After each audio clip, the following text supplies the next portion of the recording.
নমস্কার বন্ধুরা, ঐশীস কিচেনে সবাইকে জানাই স্বাগত। প্রতিদিনের মতো আজও আমি একটা নতুন রেসিপি নিয়ে চলে এসেছি। আজ আমি দেখাবো ওলকপি দিয়ে ট্যাংরা মাছের ঝোল।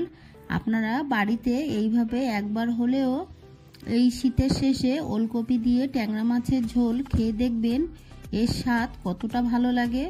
আপনারা এইভাবে একবার খেলে অন্যভাবে খেতে চাইবেন না।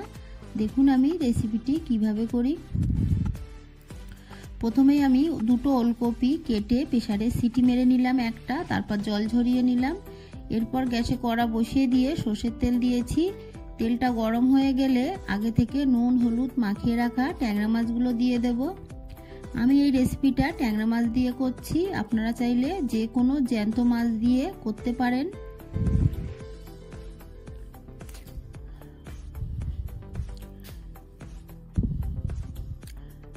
প্রথমেই কিছুটা ট্যাংরা মাছ আমি দিয়ে দিলাম। কিছুক্ষণ রেখে মাছটাকে আমি উল্টে পাল্টে লালচে করে ভেজে নেব।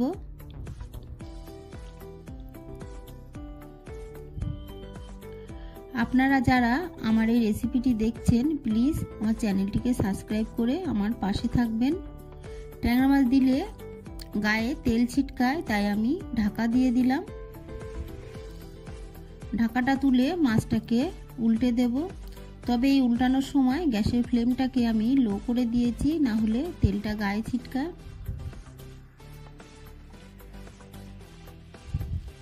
এরপর আবারও আমি হাই করে দিয়ে ঢাকা দিয়ে দিলাম।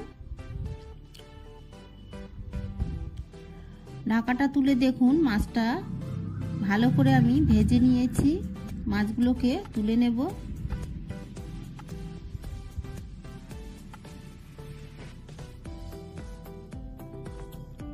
এই তেলের মধ্যে বাকি মাছগুলোকে দিয়ে দেব। রেসিপিটি যারা দেখছেন আপনাদের কাছে অনুরোধ থাকলো পুরো রেসিপিটি দেখবেন। পুরো রেসিপিটি না দেখলে রান্নাটা বোঝা যায় না। একইভাবে মাছগুলোকে দিয়ে ঢাকা চাপা দিয়ে দেখুন আমি ভেজে নিয়েছি। মাছগুলোকে এবার তুলে নেব। মাছগুলোকে তুলে নিয়ে ওই তেলের মধ্যে আমি মটরশুঁটি দিয়েছি। মটরশুঁটিকে একটু নেড়ে তুলে নেব।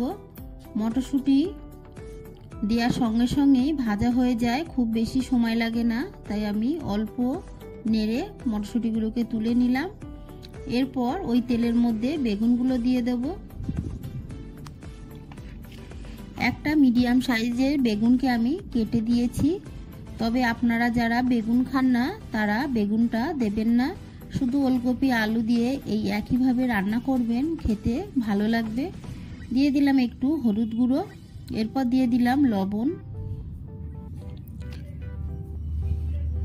দিয়ে ভালো করে নেড়ে নেব। বেগুনটাকে লালচে করে ভেজে নেব। ঢাকা চাপা দিয়ে দিয়ে দেখুন বেগুনটাকে আমি লালচে করে ভেজে নিয়েছি। বেগুনগুলোকে এবার তুলে নেব।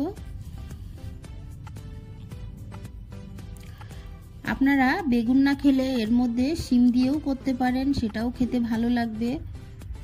বা শুধু ওলকপি আলু দিয়ে এই রেসিপিটি করবেন, সেটাও ভালো লাগবে। বেগুন তুলে নিয়ে এই কড়ার মধ্যে আমি আরো একটু সর্ষের তেল দিলাম। তেলটা গরম হয়ে গেছে, দিয়ে দিলাম হাফ টিস্পুন গোটা জিরে। ফোড়নটাকে ভেজে নেব। ফোড়নটা ভাজা হয়ে গেছে, দিয়ে দিলাম একটা মিডিয়াম সাইজের কুচানো পেঁয়াজ। পেঁয়াজটাকে দিয়ে ভালো করে নেড়ে ভেজে নেব। তবে খুব কড়া করে ভাজবো না। দেখুন পেঁয়াজের গায়ে কালার এসে গেছে। এই সময় দিয়ে দেব কেটে রাখা টমেটো। একটা মিডিয়াম সাইজের টমেটোকে আমি ছোট ছোট করে কেটে নিয়েছি। টমেটোটাকে দিয়ে আবারও একটু নেড়ে নেব।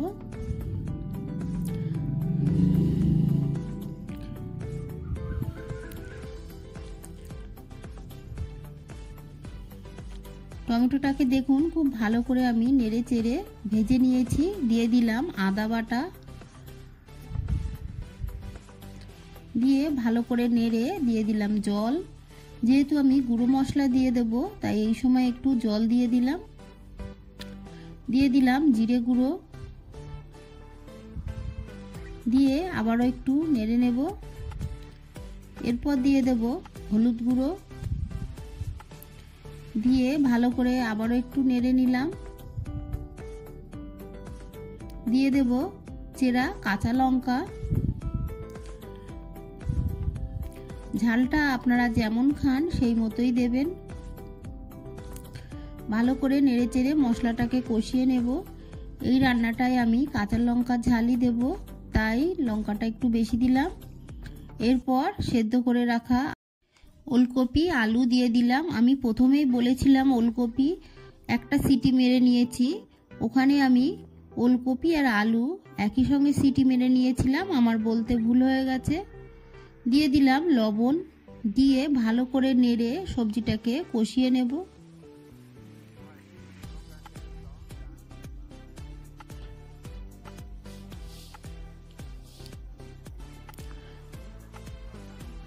আপনারা চাইলে আলুটাকে ভেজেও তুলে তারপরে রান্না করতে পারেন। দিয়ে দিলাম গোলমরিচ গুঁড়ো, দিয়ে বেশ কিছুক্ষণ এইভাবে ভালো করে নেড়ে চেড়ে কষিয়ে নেব। গোলমরিচটা আমি সব শেষে দিলাম, তাহলে গোলমরিচের গন্ধটা তরকারিতে ভালো পাওয়া যাবে। দিয়ে দিলাম জল, পরিমাণ মতো জল আমি দিয়ে ঢাকা দিয়ে দিলাম, দিয়ে ফুটতে দেব। দেখুন ফুটে উঠেছে। আমি ঢাকাটা নামিয়ে নিয়ে ভেজে রাখা মাছ, বেগুন, মটরশুঁটি দিয়ে দিলাম।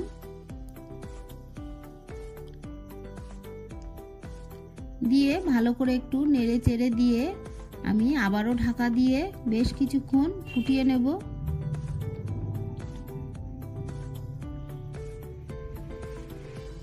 ঢাকাটা তুলে একটু নেড়ে দেব। রান্নাটা দেখতে যতটা সুন্দর হয়েছে, খেতেও কিন্তু ততটাই সুস্বাদু হয়েছে।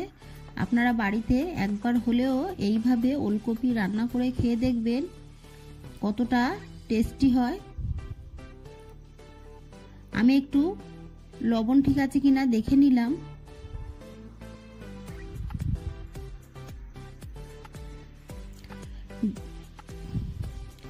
গ্রেভিটা আপনারা যতটা রাখতে চান সেই মতোই রাখবেন। আমি গ্যাসের ফ্লেমটাকে অফ করে দিলাম। আমার এই রেসিপিটি আপনাদের ভালো লাগলে প্লিজ আমার চ্যানেলটিকে সাবস্ক্রাইব করে পাশে থাকা বেল আইকনটি ক্লিক করে দেবেন, তাহলে আমার নতুন ভিডিওর নোটিফিকেশান আপনাদের কাছে পৌঁছে যাবে। রেসিপিটি ভালো লাগলে একটা লাইক করতে ভুলবেন না। রেসিপিটি কেমন লাগলো আমাকে কমেন্ট করে জানাবেন। ভালো থাকবেন, সুস্থ থাকবেন।